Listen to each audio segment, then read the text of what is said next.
Hello, welcome to Reflections on the Abundance of the Heart. This will be part 2. So in part 1, I read to you from Matthew 12, verses 34 through 37. And we talked about whatever is abundant in the heart, it colors and it shades anything that we experience. So it colors our perceptions. And then we asked, what are we feeding? What makes our heart glad? And we were trying to discern between demonic entities and divine truth. Okay, we also looked at self-awareness. So what we speak about, what we think about, and a little hint towards self-inquiry, what might be underlying and feeding what we speak about and how we speak. Okay, and we ended off on the point that the abundance of the heart can change. The abundance of the heart can change over time, and it can be really healthy to track back at different intervals of our lives to see where the abundance of our heart has changed and why, and maybe where we want to go with our heart going forward. Okay, there is a small workbook that I created for the first part of Reflections on the Abundance of the Heart that is free to any PMA member, any Sanctuary of Ambrosia member. That's free, so you can just send me an email and you can get that for free. Okay, so this part 2, we're going to pick up on Matthew 12, and we're going to focus on verse 35. Okay, so Matthew 12:35 says, "The good person brings good things out of a good treasure, and the evil person brings evil things out of an evil treasure."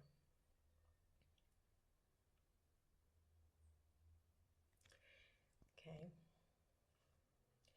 So we're going to focus on that, whether we are producing good things, bringing out good things, perceiving good things, or evil things, or wicked things. And some things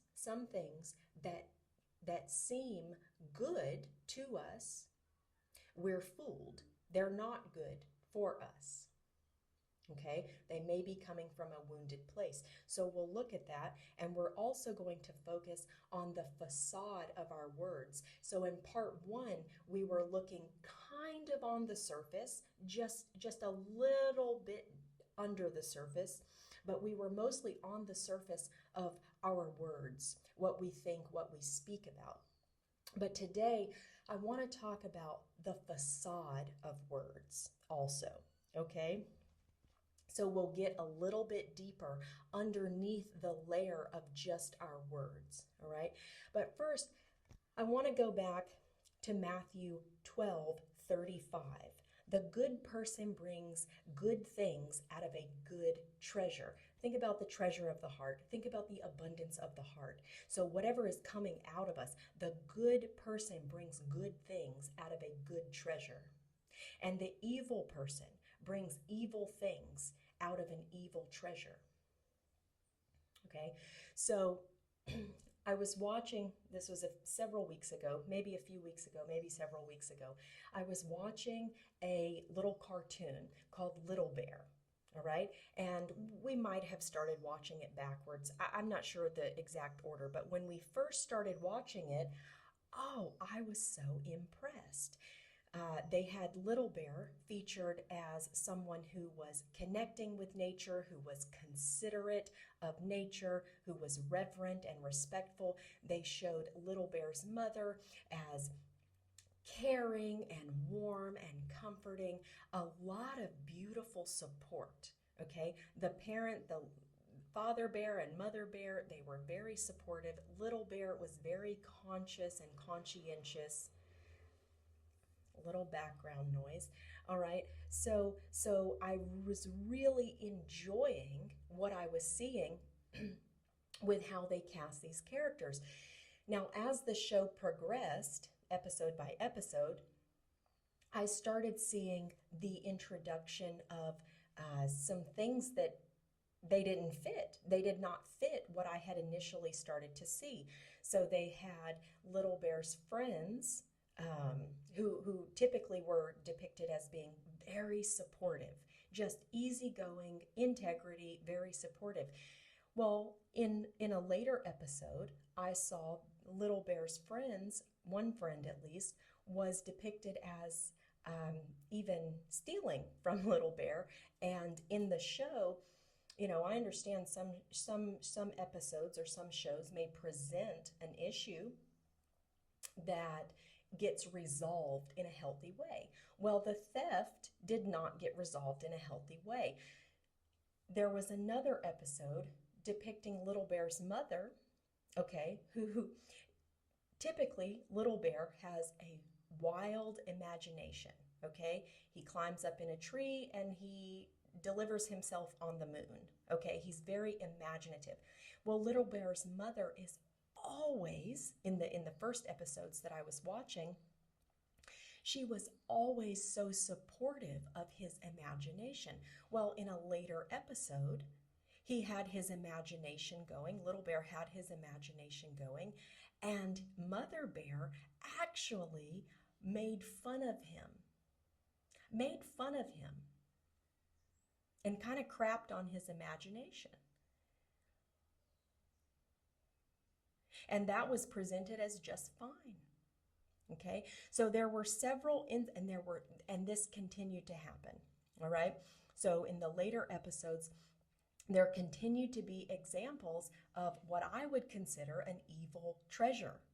This is not the way to go. This is not the way to be. This is not okay. This needs actual proper resolution. But it was presented as fine. What I recognized when I started seeing this discrepancy, I started recognizing that there are different writers. Each episode has a different writer for that episode, and it really shows. So each individual is bringing their own paradigm, perhaps their own experiences or their own beliefs about parenthood, about imagination, about the role of our friends, about what is integrity and reverence, and does it even have a place to exist in our life. So the different writers are it was unfortunate to me because I started watching it for the cozy feel, but it was a fascinating observation in the different writers, their paradigms, and how it colors in the same show with the same characters. It colors the entire tone of the show. It colors everything. Okay. So Little Bear is available to watch for free.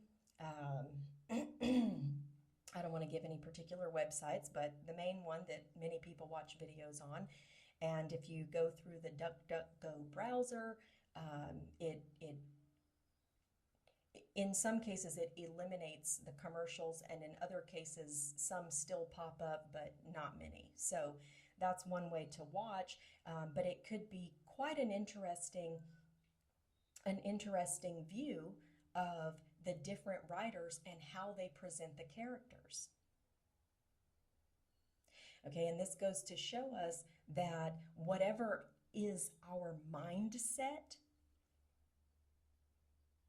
whatever is within our heart, it's going to show up. And different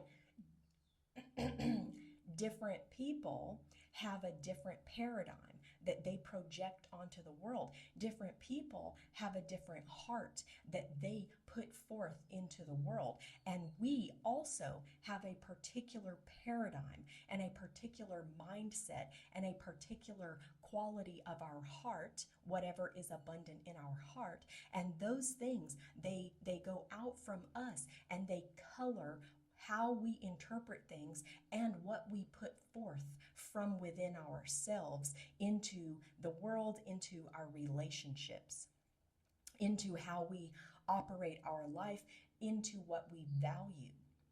and what we work toward. So that was a very interesting, although it disturbed me initially, and I was not interested in watching it, it was also fascinating to see in the same show, with the same characters, that the different writers are bringing their whole selves with their paradigm, with their heart, and the quality and the character, the integrity and the reverence, that's the quality of the relationships is very different given the different writers. So that's a beautiful example. At least it's a fascinating example of how that can show up with the same characters in the same cartoon. All right? All right.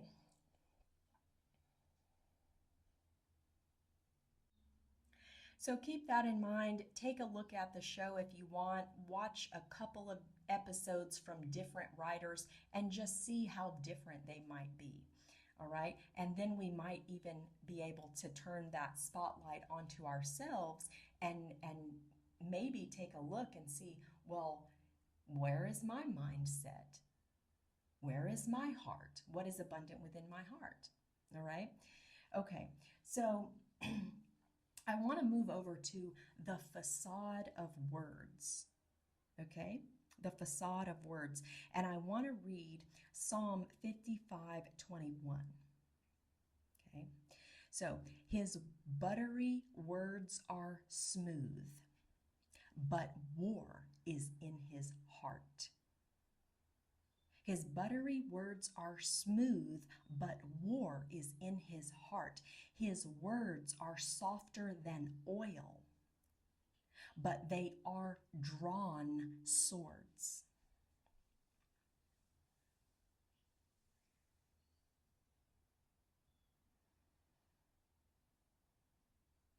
Okay. Now I want to read also Proverbs 5:3-4. Though the lips of the forbidden woman drip honey. So the forbidden woman, in this case, we might assume it's someone who is aiming to lure a person or seduce a person away from their marriage, their relationship. Okay? And if we're not married, we can think any person who's trying to seduce us away from our marriage with the divine. All right. So though the lips of the forbidden woman drip honey, and her words are smoother than oil, in the end, she is as bitter as wormwood and as sharp as a double-edged sword. Now I'll continue with Proverbs 5:5-6. Her feet, okay, so on the surface, her her lips are dripping with honey. Her words are smoother than oil, but she's bitter and as sharp as a double-edged sword. Double-edged sword. So we continue. Her feet go down to death. Her feet go down to death. Her steps head straight for Sheol. Now, I looked this up. This is akin to Hades. Okay? She does not consider the path of life. Now here's the big one. She does not know that her ways are unstable. She doesn't even know. She doesn't even know. And in either of these cases, it can be a he or a she, but we're talking here about the facade of words. So in part one, we were looking at just the basic layer of, well, what do we talk about? Are we overtly talking about healthy things or condemning things? All right, but this is looking a little bit deeper. What we're saying, oh my, it might sound good. Now, and to a lot of us, if we're in a mindset that is unhealthy, that is, coming from an evil heart or a maladaptive paradigm, a maladaptive mindset, we will believe our own BS. Okay? So we will think that we are on the right track, that we're doing the right thing. We will think that we are justified. Okay? We have a never-ending train of excuses and justifications and rationalizations, okay, that hide from us and from others our genuine motives. All right? So we may be speaking in a particular way that sounds good, feels good, all of this stuff, and those feet may go straight down to death.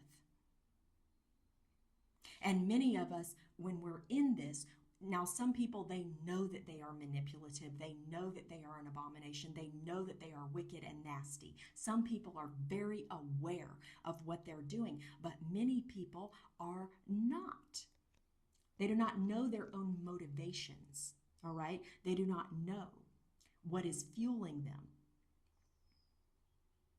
So it could be either way, all right? Now we're going to look at Proverbs 4:23 and 24. Guard your heart above all else, for it is the source of life. Don't let your mouth speak dishonestly, and don't let your lips talk deviously. So we need to know if we are speaking dishonestly or deviously. We need to know this. And sometimes that's obvious to us. We know if we're a liar, right? We know. But sometimes we have manipulation, coercion even, written into the code of our paradigm, how we operate even. And we may not be aware of those things. All right, so we do need the introspection. We do need the reflection. We do need the self-inquiry. So sometimes our words, they're going to sound good. They're going to sound good to us. They're going to sound good to other people. Sometimes our words sound like words of care and help and support, even righteousness. All right? But sometimes words that sound like help and care, they genuinely are. But sometimes those same words, they come from a heart that is oozing with ulterior motives. Greed, malice, laced with a smile, a soft hand, a smooth voice, or even an ego boost. So sometimes our words, they sound like we're being responsible or even upholding some kind of value or virtue, but they come from a place of hostility, competition, and destruction within our heart. So sometimes we're saying things, oh, I really care for your well-being. And that statement for some people, from some people, I really care for your well-being, that may be true. They may be a real helper from the divine. But in other cases, I have seen it many times where someone will, oh, I care for you, however it comes out. It may not be those exact words. Oh, I really care for your well-being. I really want to support you here. I really want you to go down the right path. But what they actually mean is that they want you to turn away from what is good for you and to cling to them because they are needy, because they want control of you, because they want some kind of false power. Okay? So for us, we must have the courage of our own heart and the presence of our own mind to look and discern the motivations of our own words. Where do they come from? What are we really trying to do, and why? And why? Please watch the next video for the continuation of this part 2 on reflections on the abundance of the heart. So this one that we've listened to now will be A, And then the next one you'll listen to will be B. Okay, I'm going to have it in 3 different videos, 3 different parts for digestibility. So this is A, video A, and go ahead and listen to video B after this. And then after B, you'll go in and listen to video C. All right.